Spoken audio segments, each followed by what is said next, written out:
నమస్తే, welcome to Andhraprabha TV. నేను సౌజన్య ఉత్తరాల. రిపబ్లిక్ డే సెలబ్రేషన్ జరిగాయి. ఇదొకటి పక్కన పెడితే దానికి సంబంధించి వైఎస్ఆర్సీపీ నుంచి రాజీనామా చేసినటువంటి విజయసాయిరెడ్డి గారు కామెంట్ చేశారు. ప్రభుత్వం చేసినటువంటి శకటం బాగుంది అని ట్వీట్ చేయడం జరిగింది. దీన్ని ఏ విధంగా అర్థం చేసుకోవాలి? దీని వెనకాల ఏమన్నా మాస్టర్ ప్లాన్ ఉందా విజయసాయిరెడ్డికి సంబంధించి? ఈ అంశానికి సంబంధించి వారి విశ్లేషణని మనతో పంచుకోవడానికి ఈరోజు మనతో పాటు ఉన్నారు సీనియర్ జర్నలిస్ట్ రవి గారు ఉన్నారు. వారితో మాట్లాడదాం. నమస్తే రవి గారు. నమస్తే సౌజన్య. విజయసాయిరెడ్డి పార్టీ నుంచి బయటకు వచ్చారు. ఈవెన్ పదవి కూడా రాజీనామా చేశారు.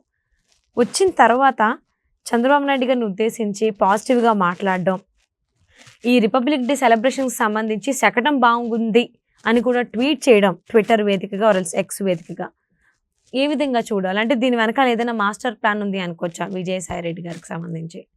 చెప్పడానికి కొంచెం ఇబ్బందిగా ఉండొచ్చు, కొంచెం పదాలు కొంచెం ఘాటుగా ఉండొచ్చేమో, కానీ తెలుగులో ఒక సామెత ఉందండి, క్షవరం అయితే కానీ వివరం తెలియదని. ఓకే. సో ఇప్పుడు తన దాకా వస్తే తప్ప కేసులేంటి, ఆ భయాలేంటి ఇప్పుడు విజయసాయిరెడ్డికి తెలిసి వచ్చినాయి.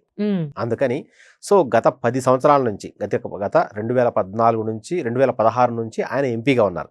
స్టిల్ రాజీనామా చేసే వరకు. అంతకుముందు ఒక 5 ఏళ్ల పాటు వైసీపీలో ఉన్నారు. సో జగన్ అంటి వెంటే ఉన్నారు. ఏ రోజు కూడా టీడీపీ ప్రభుత్వాన్ని కానీ, చంద్రబాబును కానీ, నారా లోకేష్ని కానీ మెచ్చుకున్న పాపాన్ని పోలా. మంచి చేసినా కూడా అంతేందుకు చివరికి మొన్న గెలిచారు కదా, అఖండ మెజారిటీతో గెలిచారు. ఆ రోజు కూడా ట్వీట్ చేయలేదు. ఎందుకంటే అప్పుడు ఆయన రాజ్యసభ ఎంపీ, వైసీపీ పార్టీ. ఇప్పుడు ఆయనకి ఏ పార్టీతోనూ సంబంధం లేదు, ఒక్క కేసులతో తప్ప. సో కాబట్టి ఆ కేసుల భయం ఆయన నెత్తి మీద వేలాడుతుంది, మెడ మీద కత్తిలా వేలాడుతుంది. సో ఇప్పుడున్న పరిస్థితుల్లో ఆయన ఆ కేసుల నుంచి తప్పించుకోవాలంటే ఆయన ఖచ్చితంగా తనకు అవసరం ఉన్న వాళ్ళని, తనకి అవసరం పడే వాళ్ళని ఖచ్చితంగా పోడాల్సింది. అందులో భాగంగానే నిన్న కూడా ఈ రిపబ్లిక్ డే సందర్భంగా మన ఏపీ ప్రభుత్వం నుంచి శకటాన్ని అద్భుతంగా బాగుందని పోడారు. సో గతంలో ఇలాంటి శకటాలు, ఇలాంటి పెరేడ్లు చాలా జరిగినాయి, కానీ ఆయన ఎప్పుడూ మాట్లాడలేదు. ఇప్పుడు తొలిసారిగా మాట్లాడాడు. కారణం ఏంటంటే భయం ఆయన్ని వెంటాడుతుంది. సో ఆ భయంతోనే, ఆ కేసులు భయంతోనే ఆయన పార్టీ నుంచి బయటకు వచ్చేసాడు. సో గతంలో కేసులు లేవా అంటే ఉన్నాయి. అప్పుడు కేసులు ఉన్నాయి, కేసులు వెనుక జగన్ అండదండాలు ఉన్నాయి, ఆయన కాపాడుతాడన్న ధైర్యం ఉంది. కానీ ఇప్పుడు లేదు. ఇప్పుడు కేసులు మాత్రమే ఉన్నాయి, జగన్ ఈయనతో లేడు. ఈయన దాదాపుగా దూరం పెట్టేశారు. అప్పుడు అదే కదా, ఇప్పుడు గత 15 సంవత్సరాల నుంచి జగన్తో పాటు ఉన్న వ్యక్తి సడన్గా ఎందుకు బయటకు వచ్చాడు? ఎందుకంటే జగన్ నుంచి ఈయనకి సరైన స్పందన లభించట్ల పార్టీలో. ఒకప్పుడు A2, కేసుల్లో A2, పార్టీలో A2. కానీ ఇప్పుడు ఏంటంటే ఏమీ లేదు. విజయసాయిరెడ్డి చెప్పిన సలహాలని జగన్ పాటించడం లేదు, కనీసం సలహా మండలిలో కూడా లేరు. ఆయన కన్నా తర్వాత పార్టీలోకి వచ్చి నిన్నగాక మొన్న వచ్చిన ఆయన వయస్సులో, ఆయన ఉన్న అనుభవంలో సగం కూడా లేని వాళ్ళు వచ్చిన వాళ్ళ మాటలు జగన్ వింటున్నారు, ఈయన పక్కన పెట్టిస్తారు. దీనికి తోడు కొన్ని ప్రభుత్వం మారిపోయిన తర్వాత కొన్ని కేసులు ఎనిమిదికి వచ్చినాయి. సో వైజాగ్ సంబంధించి కొన్ని కేసులు, వాళ్ళ అమ్మాయి సంబంధించి, ప్లస్ అరవిందో సంబంధించి శరత్చంద్రారెడ్డి కేసులు, plus liquor scam, plus Kakinada deep sea port, ఇవన్నీ కేసులన్నీ ఒకసారిగా మీద పడి. సో ఈ కేసులు మీద పడేసరికల్లా జగన్ నుంచి ఎలాంటి రెస్పాన్స్ లేదు. లేకపోయేసరికి ఆయన చాలా ఇబ్బంది పడ్డాడు. సో ఆయన కోసం నేను ఇంత కష్టపడి ఇంత చేస్తే నా కోసం ఇంత కూడా చేయటం లేదు, కనీసం నన్ను ఆదరించట్లేదు, కనీసం నన్ను పట్టించుకున్న పాపాన్ని లేదన్న మనోవేదన గురవుతున్నారు. సో అది నిన్నగాక మొన్న ఉందనే కాదు, మొన్న ఎన్నికల్లో కూడా బయటపడింది. లెక్క ప్రకారం అసలు ఆయనకి నెల్లూరు నుంచి పోటీ చేసే ఉద్దేశమే లేదు. నేను పోటీ చేయని చెప్పేశారు, కానీ జగన్ బలవంతం పెట్టారని, జగన్ దగ్గర మాట పోకుండా ఉండడం కోసం బలవంతంగా నెల్లూరు నుంచి ఎంపీగా పోటీ చేసి ఓడిపోయారు. సో డబ్బులు అంటారా, ఇవాళ వస్తే రేపు పోతాయి, కానీ ఆయనకి ఇష్టం లేని పని బలవంతంగా చేయించారు. సరే, ఓకే, అక్కడితో అయిపోయింది. అక్కడి నుంచి ఆ తర్వాత ఇక మిగతా పరిణామాలంటే తెలిసినవి. ఆ తర్వాత వచ్చిన కేసులు, ఈడీ ఎంక్వైరీలు, ఇవన్నీ జరిగిన తర్వాత కూడా పార్టీ నుంచి కానీ, జగన్ నుంచి కానీ ఎవరి నుంచి అతనికి సపోర్ట్ లభించలేదు. సో తన కోసం, పార్టీ కోసం ఇంత చేసినా కూడా నన్ను ఇంతవరకు పట్టించుకోలేదని చెప్పి ఆయన మనస్తాపం చెంది ఆయన పార్టీ నుంచి బయటకు వచ్చేసారు. అందుకే రాజ్యసభ స్థానాన్ని కూడా రాజీనామా చేశారు. ఇక నుంచి రాబోయే రోజుల్లో ఏ పార్టీలోనూ చేరను అంటున్నారు. అది అక్కడతో వైసీపీతో ఆయన తెగదెంపులు చేస్తున్నారు.